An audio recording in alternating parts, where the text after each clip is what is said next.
Hi guys, this is Raquel with Paints and Glitter, and I'm coming to you with a project share for some tags that I just completed and will be mailing out for a swap that I'm participating in. The theme is 1950s, and I'm going to walk you through what I made. The agreement was that we would make 7 tags and keep one. And that way when we get all of our tags, we can either make like a mini book out of the tags or, you know, just keep them together, that sort of thing. So anyway, I saw this image in my Cricut design space. And I absolutely just love this image, and it's it's a silhouette of the girl holding her little coffee cup, and it's from one of the collections that is 1950s style, so I thought that would be darling on top of the tag, and that was basically my focus piece that I wanted to use on the tag. And the requirement was also, just really quickly to show here the size of this so that you guys get an idea. The requirement was that one of them, that it would be at least 7 inches tall by 3, I believe it was 3 let's see here, I'm sorry, 3.5 inches wide, I think it was. So 3.5 by 7 was the size of the tag.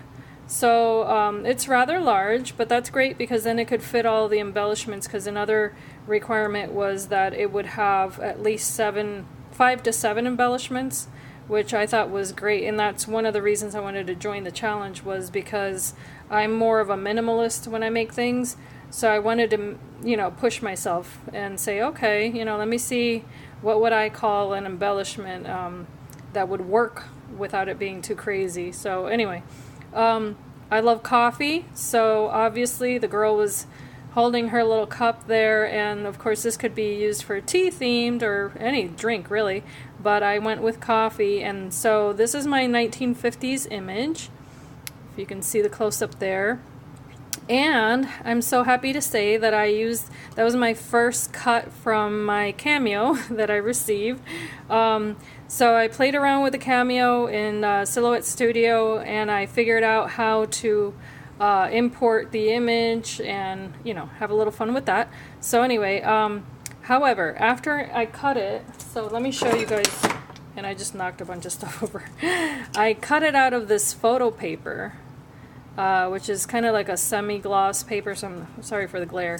And then, but I cut out, you know, rectangular pieces there, and I didn't like that because it didn't work with what I wanted to do, which was this little tag, because this is one of my embellishments. So I did use a die, nested die. Let me show you what it looks like.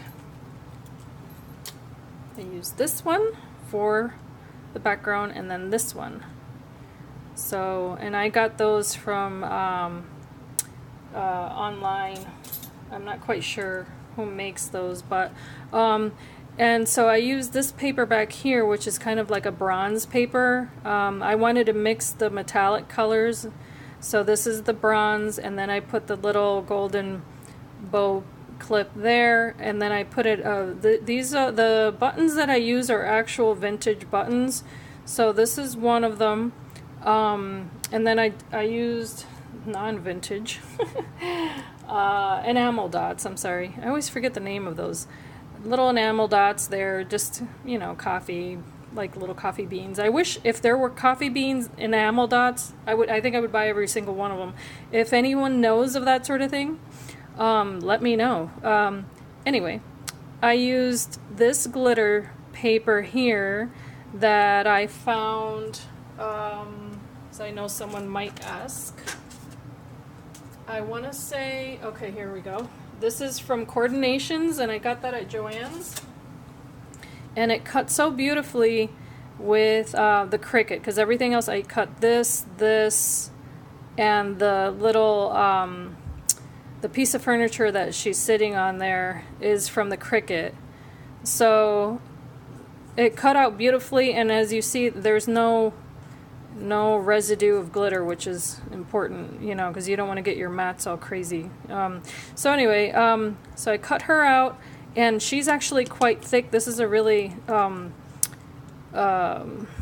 want to say voluminous, but I meant to say, you know, dimensional. Oh my gosh, my languages are getting all mixed up, so I apologize. I speak more than one language, so sometimes I get them all messed up. I cut it out of this cardstock here, the silhouette background, and then I also backed it up in a black cardstock, and then there's that top layer. But what I did here was for that pink that was showing, which is more of a burgundy really, because it's rather dark, I painted it in gold, so that way it would be a little bit shabby as well. And then let's see what else. Back here in the background, I used a paper that looks like those vintage patterns, or actually sewing patterns. They're not really vintage, but it's a kind of a distressed looking paper. And then I ran that piece of paper through my my spellbinders to emboss it, so it looks like it has little stitching lines. See that? So it's, I mean, it's a minor detail, but in any case. Then behind her there, that is a dress form die, so I did distress the edges there, but that is a full dress form, and you can see it down here a little bit more, and that's, you know, another little subtle detail, but I wanted it to all work together, kind of like she's taking a break from work, and she's sitting there having her little coffee, and she works maybe at a, you know, couture shop or something like that. Then this little tag down here says if you're not shaking, you need another cup. That's part of this. So I just brought it down here and then used some more little enamel dots, and then look at the glasses. Isn't that so cute? That's also from Cricut. And then the little piece of furniture that she's sitting on there is one of those antique, I shouldn't even call it antique, for crying out loud, from the 50s. I don't know the English word for that, but anyway, the piece of furniture that would have the sliding drawer. If some of you know what I'm talking about. What I did was I used the print and cut, and I changed the color to cherries. This background here has little cherries. It's so cute. And then the drawer, I changed that, and this is all also cut out in photo paper. This one has little forks and spoons, so you might miss that if you don't really look close up at things like, you know, I do. But so yeah, so it's got the little cherries. That's 1950s, you know. The piece of furniture is definitely, some of you may even have pieces of furniture still in your home with the legs like that. So there's that. And then here, for this little piece that I added here, I actually took a straw and I cut it in half and I added it there. And then I topped it off with little ribbons and trims, and then added these little gold adhesive back pearls, I guess they're called. And what else did I do? Oh, the little bow on her dress. I made that. Isn't that cute? I was so inspired by a swap that I recently participated in, where, and I can't remember who it was, but one of the gals put, she made little flowers, I think, and I think she made them, I'm not sure, but they were little flowers made out of canvas, and I thought they were so darling. So I got these little, these are actually little charms, and I cut off the little bezel part of it, and I added it there in the center, but I cut these out using, if you see here, see that? I wanted to have the little bows out of canvas, and I used this die here, and here's the rest of it. You see that? So I used that, I ran it through my spellbinders, and I made those little bows. I added a piece of tulle, and then the little flower there, and I also used the silhouette to put the information on the back. Now this is mine, this is the one I'm keeping, all the other ones look the same, so I didn't bother putting my information on the back. although I'll probably write, you know, which swap it was for. But as you can see, it is sturdy chipboard. The other ones are going to look much nicer. Let me show you so that I can... now the envelopes, I also made the envelopes with my Cricut. Yes, I used the Cricut. So see, here's another one. And they're all, you know, the only difference with the other ones is the color of the little button and the pearl, these little things, because I forget what they're called again. Those are a little bit different, but everything else is the same. Because I didn't have 6 of, you know, the same color on that.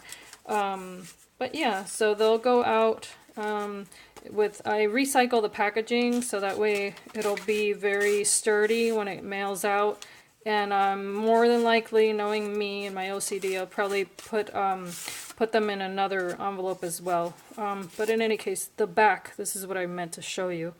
This is the title of the swap, and then my information there, and then I even added that little image. And this is kind of like a beige color paper, but I printed it in pink, a very light translucent pink, and then I did distress the edges with a pink oxide ink, so that way it's nice and finished. It doesn't look messy like the one I'm keeping. Oh, because I painted, I wanted to show you guys, the blue that you see there, that's actually chalk paint. So I did paint as well as the background there, that blue layer, I painted that, and then the pink layer that's underneath that you can't even see, I painted with gold. So that way the edges would all be nicely finished. And to show you also the stitching that I did on that, I did with these dies like that, which I love. I think they're so cute. So anyway, so that's my little project share. I hope you guys have liked it. Let me know if you have any questions. I'm having tons of fun learning the Cameo, and I'm looking forward to using it in more projects. So this is my very first one. And anyway, I hope that you can be inspired and be blessed. Have a beautiful day. Bye-bye.